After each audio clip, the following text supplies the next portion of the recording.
Hallo Leute und herzlich willkommen zum neuen Update-Video von Ort Online.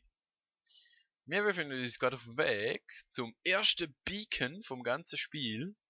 Wenn ihr dort hinten seht, dass sie die Thunderdome heißen, wenn wir nachher kommen, werden wir das auch erkennen können. Das ist die erste PvP-Arena auf dem Server Dune. Sie haben in dem neuen Update PvP eingeführt mit Fernkampfwaffen. Sie haben Beacons so ein bisschen eingeführt. Also sie sind im Moment noch hardcoded, haben sie gesagt. Das heißt, wir haben keinen Block, wo man sie könnten irgendwie herbeirufen. Aber sie werden sie benutzen, zum Spawn und halt so Arenen für PvP zu beschützen und ihnen gewisse Attribute zuzuweisen. Weil man kann PvP im Moment nur innerhalb von der Arena, beziehungsweise innerhalb von dieser Grenze da, verwenden. Und PvP wird im Moment nur fernkampfmäßig betrieben. Einmal mit der Handgun, das ist die hier, und einmal mit der Slingshot. Die Handgun ist eine normale 9 mm, könnte man sagen. Ihr seht hier den Pfad von der Kugel, einfach damit ihr wisst, dass ihr geschossen habt. Aber nur wenn ihr euch bewegt, also wenn man stehen bleibt, sieht man gar nichts. Weil der Pfad ist quasi genau in der Mitte von eurem Fadenkreuz. Und die Slingshot ist ein bisschen eine langsamere Waffe, halt so eine Steinschleuder. Je nachdem wie fest das ihr zieht, schlittert oder schmeißt ihr eures Kügel ein bisschen weniger weit oder weiter. Und die also die Standardmunition von der Slingshot bounced ab vom Boden, also so boing, boing. Wenn ihr seht, müsst ihr noch ein bisschen daran arbeiten, dass sie nicht gerade aufbounced. Passiert manchmal. Ist ein bisschen nervig. Und bei der Handgun ist es einfach normale quasi, stellt euch 9 mm vor, hat auf jede Distanz ungefähr den gleichen Schaden. Aber das hier sind die drei Munitionstypen. Das hier ist für die Handgun, das hier ist für Slingshot und das hier ist die Alternativmunition für beide. Also wir können das mal da drauf ziehen, flup und flup. Und jetzt haben wir, also bei der Handgun, hat sie jetzt quasi, sie funktioniert wie eine Schrotflinte, ungefähr. Also auf nahe Distanzen mehr Schaden, auf weite Distanzen weniger Schaden. Ist gut, wenn ihr in den Nahkampf gehen wollt, oder wenn jemand in den Nahkampf kommt. Ihr könnt einfach nicht so schnell wechseln. Also, ihr könnt nicht kurz so, oh mein Gott, er kommt, pff, tot. Also, ihr müsst euch vorher entscheiden, was das ihr wollt. 9 mm oder Schrotflinte. Und bei der Slingshot ist es einfach so, es bounced nicht mehr. Das ist jetzt einfach quasi ein normaler Stein, der vom Boden landet. Macht dafür mehr Schaden. Also mit dem Bouncer könnt ihr zum Beispiel jemanden, der da hinter der Wand wäre, könnt ihr jetzt Führer holen. Quasi es würde an der Wand abbouncen und ihn treffen. Dafür macht es weniger Schaden und da braucht ihr einen direkten Treffer und es macht mehr Schaden.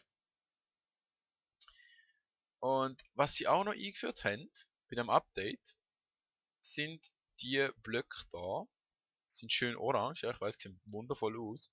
Haben ungefähr die gleiche Textur wie die Kohleblöcke, was irgendwie ein bisschen lustig ist.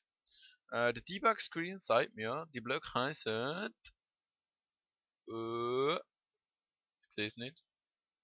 Ich sehe es nicht. Ah, da. Pain! Muah. Ja, das ist einfach ganz einfach. Das ist einfach ganz einfach. Wenn ihr drauf steht, nehmen wir Schaden. Also, ich kann rechts oben auf meine grüne Leiste dort schauen.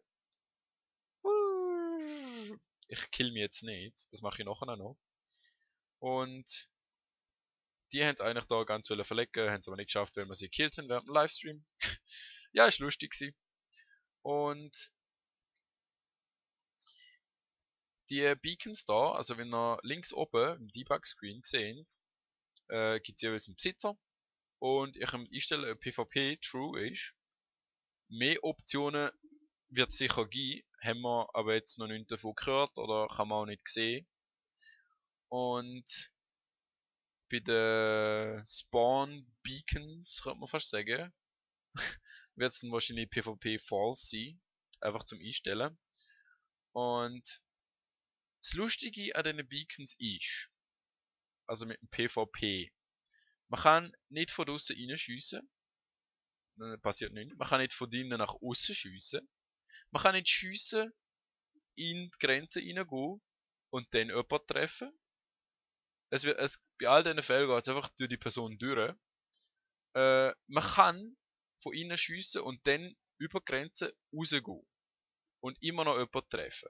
Man kann auch im Bereich innen stehen, schiessen und sich ausloggen. Und immer noch jemanden treffen und töten.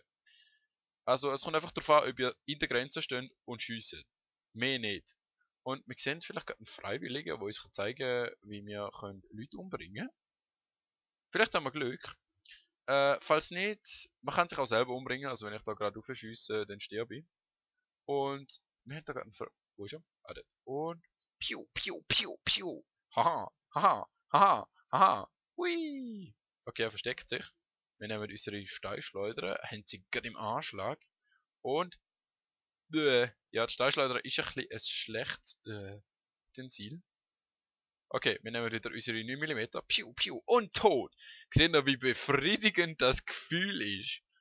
Also es ist wirklich lustig. Vor allem, wenn man irgendwie jetzt Fünfte in dieser Arena ist und man sich wirklich muss verstecken. Es hat ein kleines Feeling von Battlefield in kindlich. Und das Update, ich finde es einfach geil. Es ist ja nur quasi ein Preview. Der Typ kommt jetzt übrigens ganz sicher wieder.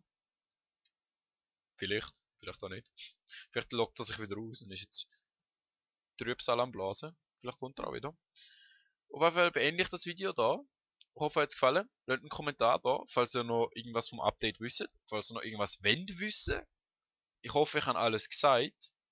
Und ich hoffe, ich sehe euch auch bald wieder beim nächsten genialen Update von Art Online. Tschüss.